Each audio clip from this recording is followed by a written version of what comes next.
In this world, we need best friends. Hilton Als, writer, critic, curator, is the best friend of two of my best friends, Katie Robin and Gordon Vanderklossen, directors of the Michael Werner Gallery, where Hilton curated the show Postures, Jean Rhys in the Modern World. Last night at the opening, I saw him from a distance, a beautiful figure in an enveloping and elegant white linen suit. The past few days have been spent rereading his articles in The New Yorker, listening to his beautiful eulogy for Joan Didion, and taking his books, The Women, White Girls, from my bookshelf, but keeping Pin-Up, his book about Prince, next to my bed. Today we're finally together around a table in the River Cafe. I often say that every table has a story to tell. That's what we're going to do today, Hilton and I, best friends already. Oh. So. What a tribute. Wow. Well, it's true. You know, that's I'm speechless. So nice. The podcast is over. We're done.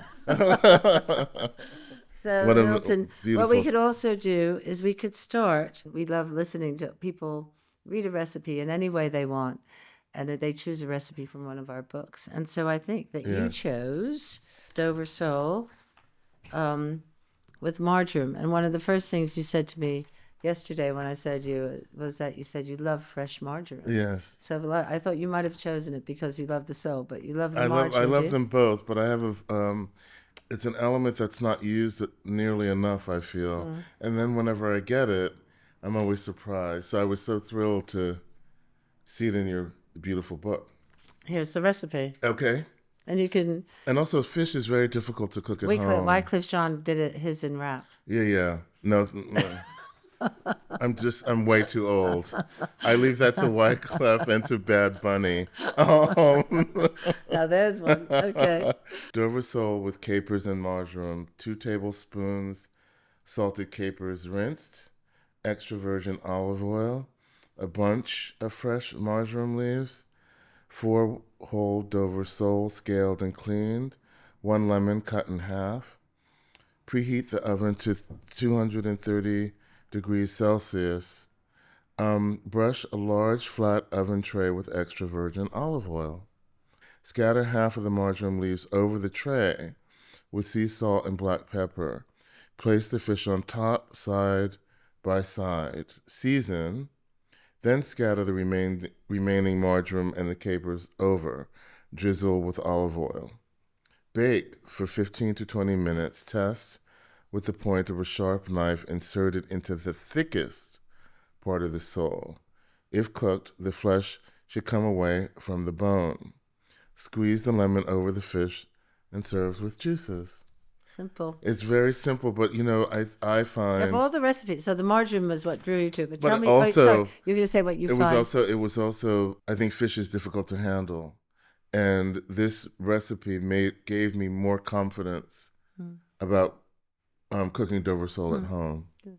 Gave me a lot more confidence. Confidence is what we need. When we and also, because if you have confidence, then your imagination can. Yeah, I always say that about. I learned to cook through The Art of Mastering French Cooking by Julia Child. Yes. And she never said, take a ripey, juicy tomato and squeeze it. She said, take a tomato that was 4 centimeters across or 6 inches across and was 2 centimeters high and cut it 1 centimeter thick or whatever.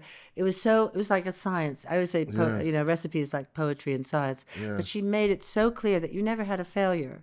And that gave you the confidence. That's right. To then throw the cookbook away and find that juicy tomato and do it. Do you think? I think that if you have the fundamentals down, then you're able to invent. So when I read this and I said, "Oh wow, I never knew that I would put the leaves down with the oil and salt so that there's a bed." It's a bed. And I was just so it freed me to go to the store when I get back to New York and buy some sole and say, "Oh, I want to try this," because the great thing about the book, too, is that it frees you to improvise. Yeah.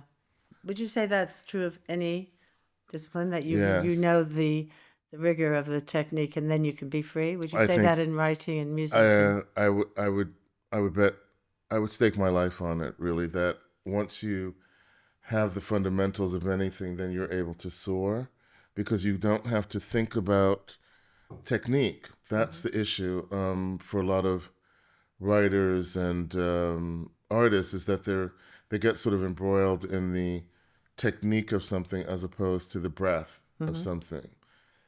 One of the things that I always tell students, and writers and actors share this, the question is, what is the hardest thing to do? And they say, often some people say, structure or whatever. And I said, no, the hardest thing is to relax. Relax enough to sit down and to start to play with the language. When an actor is freest is when they can relax and it's not a crew of people, it's just you and we're talking. And so the technique part of it has to go out of the way. You have to forget it in order to live much more fully in the moment of the writing or the acting or the podcast or whatever. But do you think the reverse then is also true, that if you don't, have you had writers who have the freedom but don't have the technique to get rid of? What happens then? Mostly they're beat poets, but Yeah.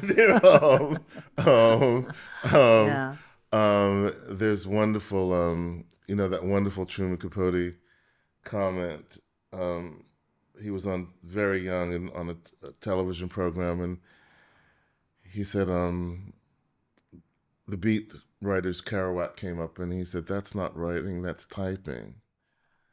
And there's a big difference, right?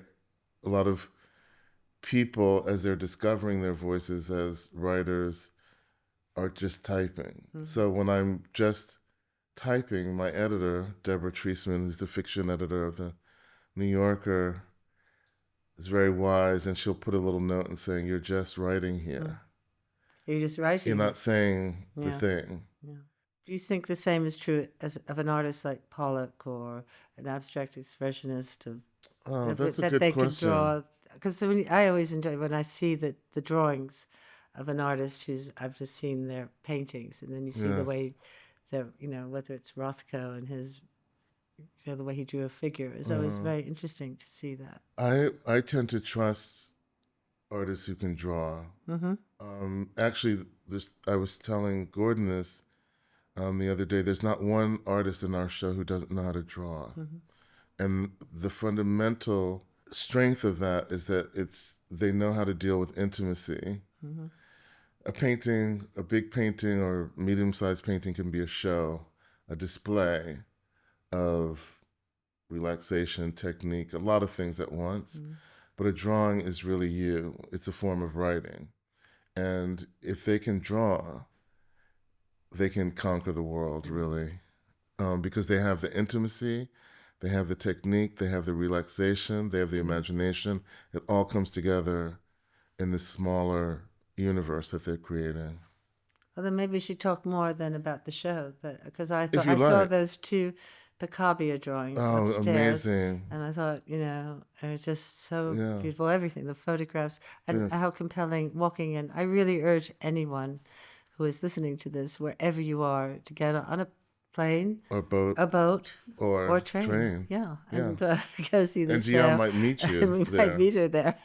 And Bert. I was very compelled by the first slideshow. I didn't go upstairs first. Yes. And I went into the room. Those are her progeny. Those made me very, very... I was very emotional from Aren't they seeing amazing? that. I thought, wonderful, first of all, that Jordan. thing of what have we done, and then to see the elegant, to see again the dignity and the elegance from the small shack of the architecture to the way the women were dressed. It's a profound relationship to women of color throughout her life and in her writing. That was, again, something that was very important for me to explore. So we have wonderful artist Soma Critchlow, who has given us those beautiful drawings near the Picabias that you've seen. Yeah. This show, to me, even though there are big works in it, everything feels so intimate to me in terms of what is able to cultivate this atmosphere. Jamaica Kincaid, who's the great Antiguan American novelist, said that she was the mother of us all, Jean. And so it was important for me to end the show with the writers who have meant a great deal. So Naipaul is one of the first people to write about her. Almost all of the writing about her, they all talk about, I think, the ways in which she freed them as artists. So that this question that you brought up earlier about technique and freedom, she opened the door to talk about the Caribbean and to talk about displacement, and to talk about and use your imagination about the place that you're from, which can often feel like it's kind of separate from the rest of the world, right? People go to Caribbean for vacation and whatever, and then they go back to their quote unquote real lives. I think someone like Jamaica, who's written powerfully about that relationship of tourism in her book A Small Place, is on the side of us understanding the ways in which this literature of the Caribbean has great meaning and value. So Derek Walcott, his great poem Jean Rhys is in the show, and Cass Phillips has written a novel about her returning to Dominica. So there's this way in which she is claimed by the very people she was forbidden to know in a racially structured environment. And isn't it amazing that it's ended up this way? That circle. Yeah.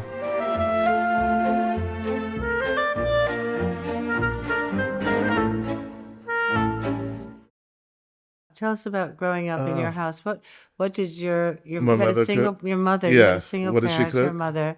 And I was also very moved by your mother because she about was great. How you wished that she could have lived long enough so that you could take care of her. I thought that was something that we, through food and through cooking through eating, we take care of each other. So oh my goodness. Was that part of your childhood? Ruthie, you're going to love this. So as we got older, she would try to experiment with certain dishes. Yeah. And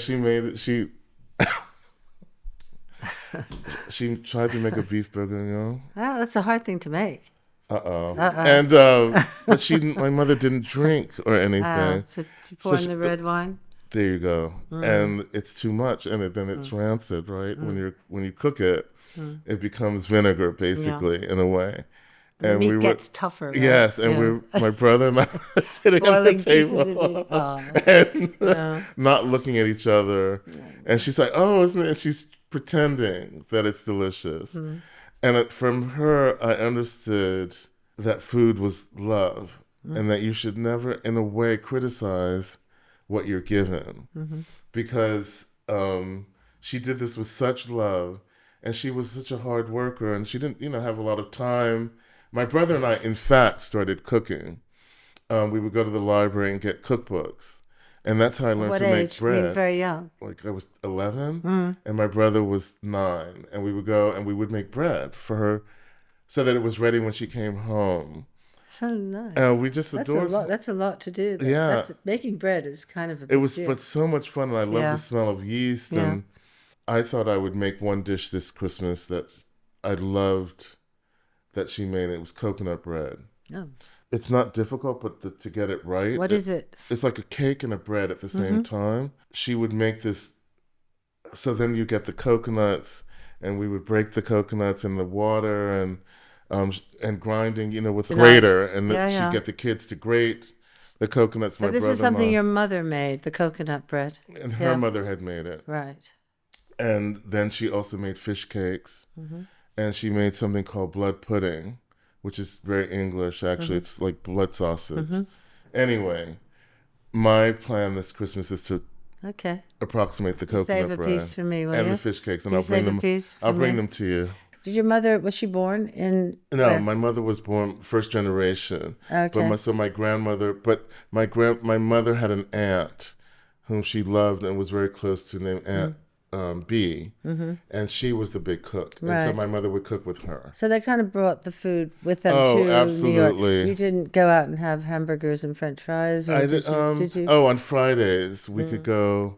She would give us. Well, you know how you working mothers are. Yeah. She would give us $5. My brother and I. We lived in Flatbush, which was a big West Indian Jewish community in Brooklyn. and we could go get almost always a West Indian takeout. Not a hot pastrami sandwich. No. But You talked my about father, yeah. but with my father, that was a whole other cuisine. What was his cuisine? My father really introduced me to the world in a very profound way. He was not mindful of how segregated New York could be. Mm-hmm. So we went to eat in Germantown. He liked... Where's Germantown? Is it in Yorkville, so like in the 80s on the east 80s, side. yeah. He loved foreign films and any kind of cuisine that he didn't make. So he was the first person I ever saw make steak tartare, for instance. He loved this restaurant in the Village, Emilio's. We would go there quite a bit on the weekends. He would take us around, my brother and I. We would eat German food. We would go to Katz's Delicatessen and have pastrami. We send a pastrami to your son in the army. It's still up. The sign is still up. And if I feel terrible and have a terrible cold, I go to Katz's and have matzo ball soup. You have matzo ball soup, chicken soup for the penicillin. Yeah. So you did have food. Food was a part of your culture, whether it was eating out with your dad, who didn't live with you, right? So he would do that dad thing, or the divorced parent taking you out to restaurants. And did you love that? Did you love going to restaurants? You know, it's funny, Ruthie. I realized how much she must have structured this relationship after my mother died. I was like, oh my God, she made him have structure with us, and that he had to come on Saturday, and we would go out to the park or we would go somewhere. And then we would have a big lunch together. So in a restaurant. Yeah, sometimes we'd go all the way up to Sheepshead Bay and have seafood, or often he liked to go into the city, which meant you would take a bus over the Williamsburg Bridge and we would just get off. And so a lot of times he would take us to the library and walk around the 42nd Street Library, or Brooklyn Heights was another favorite place, the Esplanade, and he would bring us watercolors and pads, and we would sketch while he read the paper. Oh. Well, that's a kind of memory of food and parenting, and she was amazing. Together, and your mother. But when you went off, she was little but mighty. Did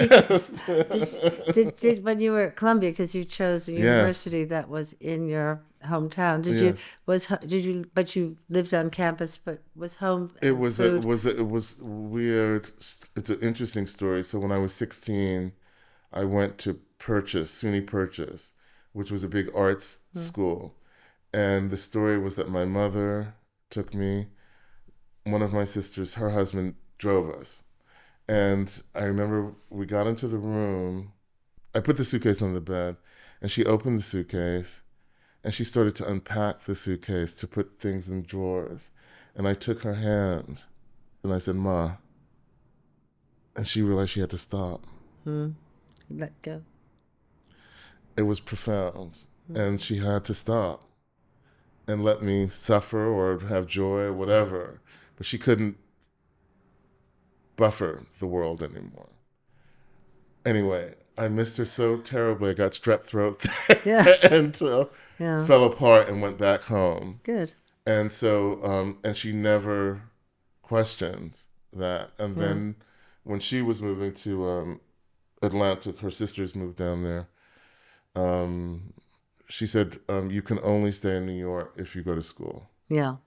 It was one of the few demands she's ever made. And that's when I went to school. And you applied to Columbia. You went to Columbia. Yes, and then met some amazing people. I heard you did. And you were thrust into the world of sort of downtown and Greenwich Village. And, met some incredible people. Were restaurants a feature of what you did? There was no money. Did you go? Yeah. So what did you do? Well, you go to parties and you eat. You went to people's, food. No, I get that. There was a place that was delicious on 4th Street and 2nd Avenue that was Ukrainian. Not Veselka, but the other place. So you get a big chunk of challah bread and pea soup. And then if you had a little bit more money, you could go up to B&H Dairy, which was the kosher restaurant, and you could have pancakes or latkes. So it was a big Eastern European Jewish community where you could eat substantially for very little money.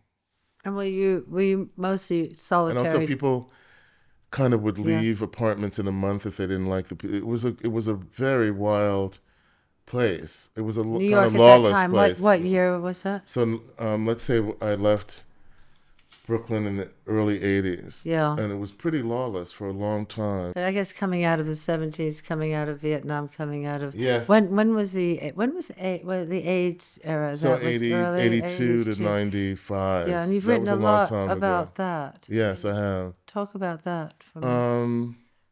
Well, it was just devastating in terms of... It's hard, Ruthie, to get younger people to understand that it was like kind of science fiction. That, you'd be chatting with someone one day and then they would be gone. And the sad things for some people were that families abandoned them. Hospitals didn't know what to do with the bodies. They would dump them in garbage bags. And it was a horrifying period. But I think it sped up intimacy. Oh, it sped up intimacy. Yes, that it taught you that the value of friendship was something to value, and not to take for granted ever. Recently I saw on television Chorus Line, and you just look at something like that and you think, I bet every one of those beautiful dancers died. I think there may be, I guess because they had the 50th anniversary, and I think that only like 2 are alive. Yeah. The men,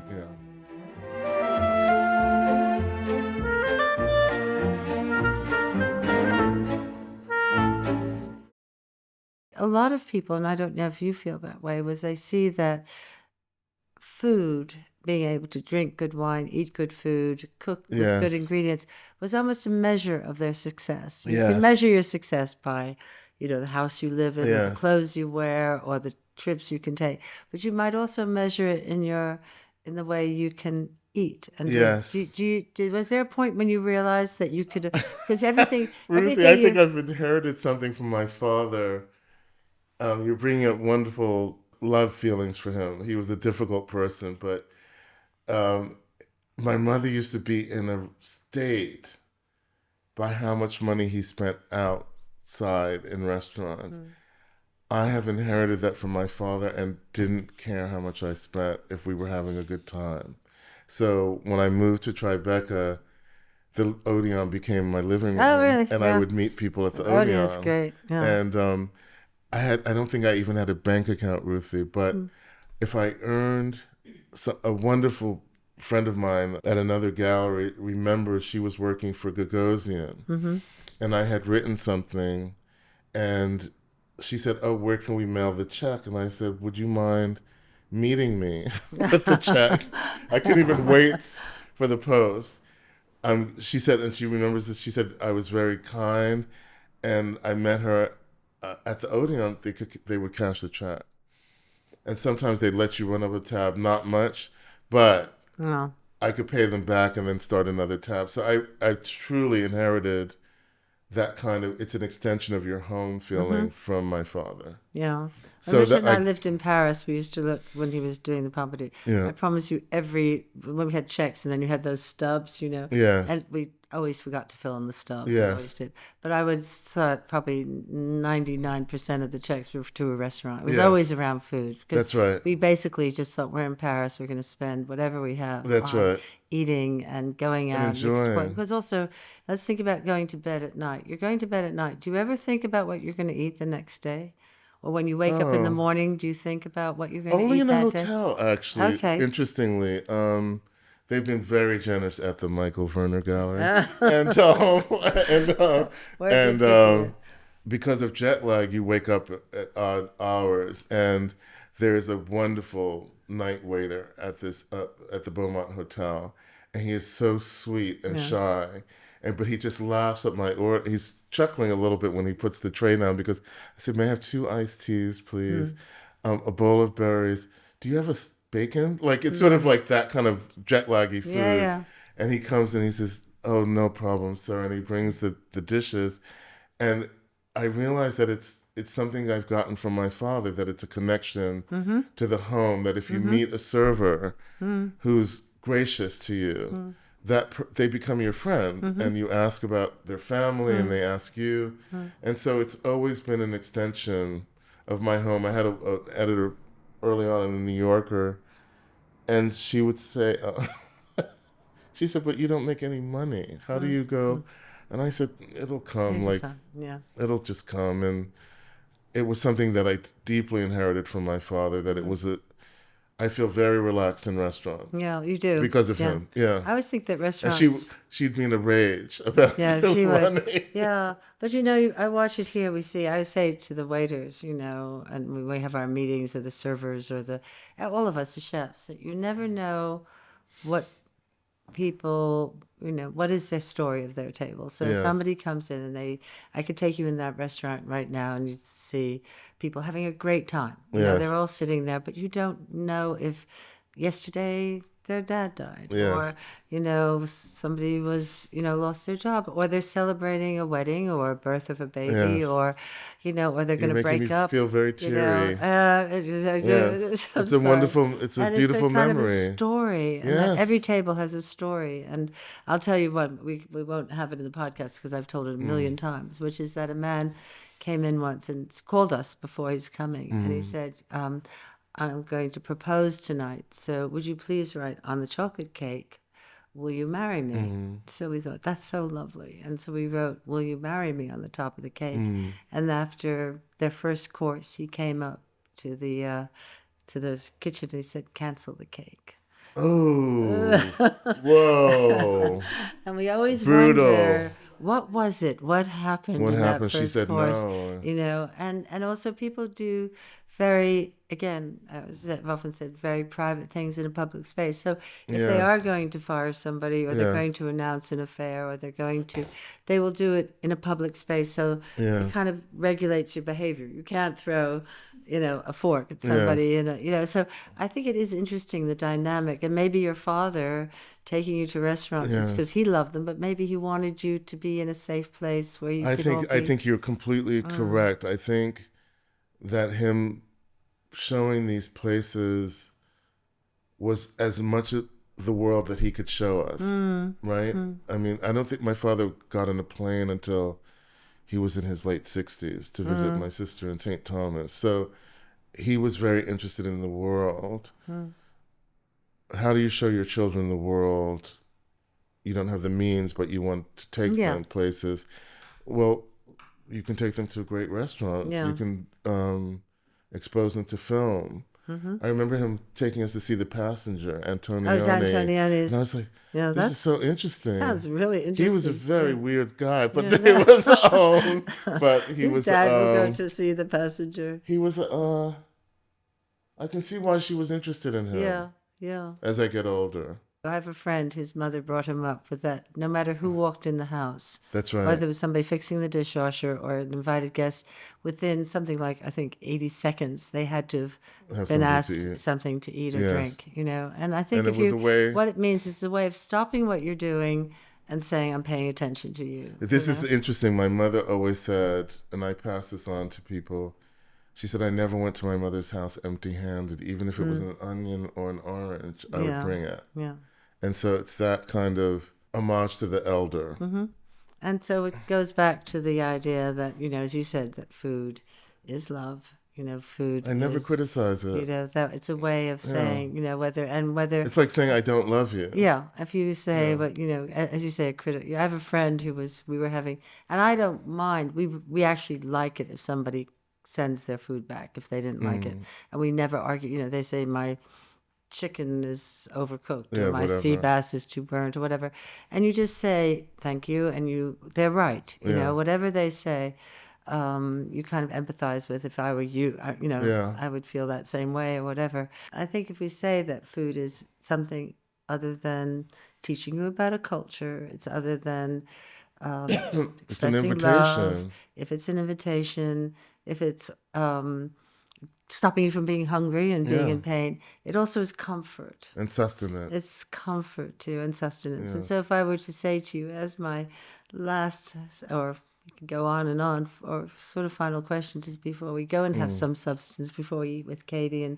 everyone else, some whatever they're cooking in the River Cafe, including a Dover sole. If it was comfort for you and you need comfort, I hope you don't need comfort too often. No, I've been so I nourished don't want on you this to trip, be, and have I'm comfort. very happy. But if you do need comfort, is there something that you would go to, a memory of your mother's or someone? Yeah, I would go to, they're called bakes. What's that? And it's like, you know how the Italians fry bread? Mm-hmm. But these are flat. They have baking soda, and it's with cinnamon. And they're fried. They're little dollops of dough that are fried, but with a lot of cinnamon in them, and then sprinkled with sugar, and that's what I would eat. You're going to make me them? I'm going to make you some bakes. Where would we have them? Where do you live? I would have to, because they're hot out of the pan, so it's just a little bit of oil. Okay. Because they're not oily at all. So it's a batter with a lot of cinnamon and very simple flour, water, blah, blah, blah. Fried very lightly. And we have to make them in your kitchen because you want to have the smells. Okay. And you want to eat them hot. My too. kitchen or yeah, your sure. kitchen? Okay, we'll go back home. Or when you come to New York, I'll my come kitchen. to New York. Let's do it. Okay. My new friend. Yes. Thank you. So lovely. Thank you for this great experience.